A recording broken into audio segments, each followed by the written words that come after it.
Galnet News Digest, 26th of May 3306. We read the news so you don't have to. In this week's news, fleet carrier Mayhem shrinks the galaxy. Shaye Blackwoods' fastest life. The tail grows longer. Centauri mega bitter. With a slice of lemon. Fleet carrier Mayhem shrinks the galaxy.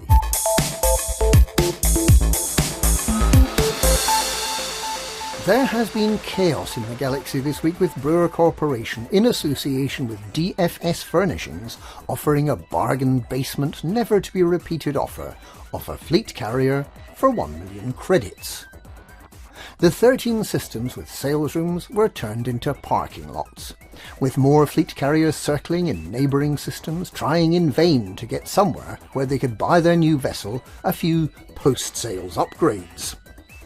Many systems were completely filled up with carriers, and the galactic navigation systems became unreliable, meaning that it became difficult to plot a route even to completely empty systems.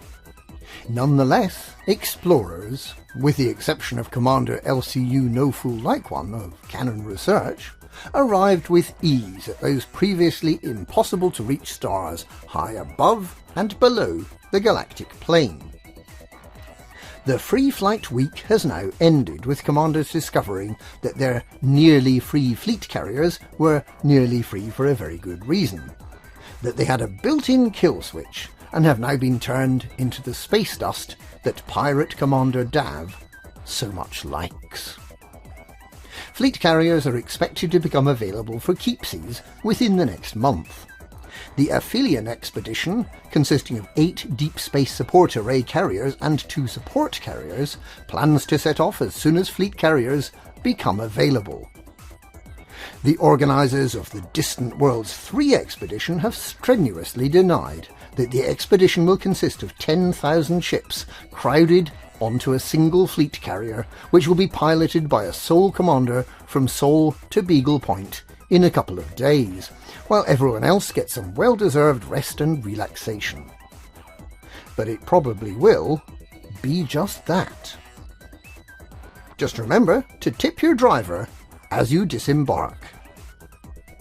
The galaxy, which has been shrinking since the invention of the frameshift drive, is about to get very, very small indeed. Shaye Blackwood's fastest life.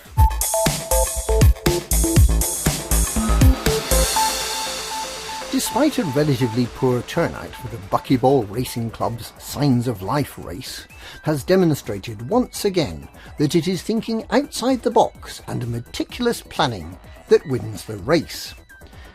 That, and having a decent ship that you know how to fly properly.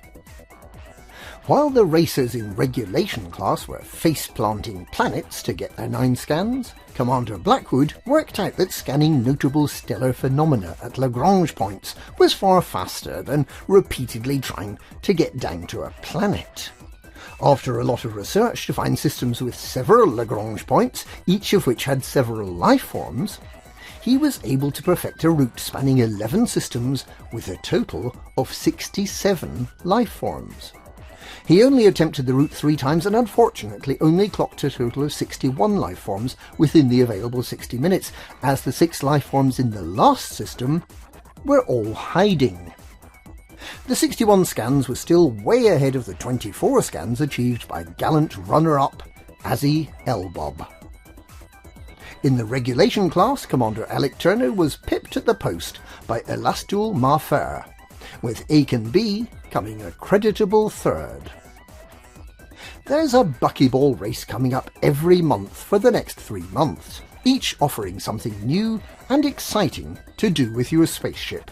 Find out more at buckyballracing.org.uk. The tail grows longer.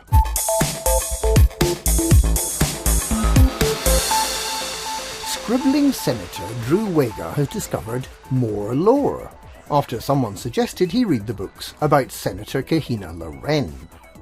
So, Following on from the Alliance, Guardian and Salome stops, a further 6 stops have been added to the tour to follow the Riort-Riedquart line out into the void, visiting a number of abandoned settlements, finding out the truth behind the club and its preparations for the Thargoid invasion, and ending up way, way out at the crippled megaship, the Zurara. And then you need to find your own way home from there. The lore tour happens every Thursday at twitch.tv/DrewWagar. Centauri Mega Bitter with a slice of lemon.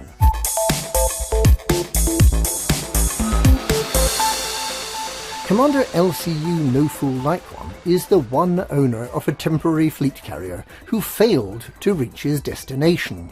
Setting off to be the first commander ever to reach the Lemon Slice Nebula, the intrepid scientist set off in the research ship Lemon Slice, unfortunately neglecting to first check the tritium levels in his fuel tank, or indeed to take any mining equipment with him.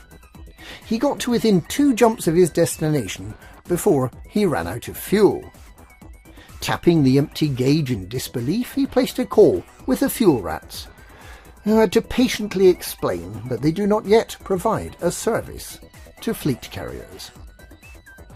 Scanning rapidly down his list of contacts who would still pick up the phone to him, his eye fell on the name Powell Oblivion.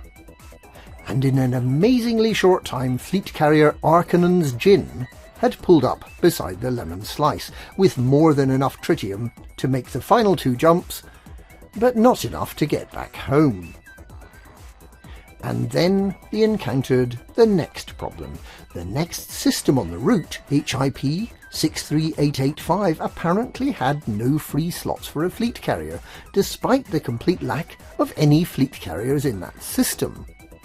Commanders No Fool Like One and Oblivion have been left with just Gin, in sight of an unattainable Lemon Slice, without any ice, and feeling just a little bit bitter. And that's this week's Galnet News. Galnet News, we read the news so you don't have to.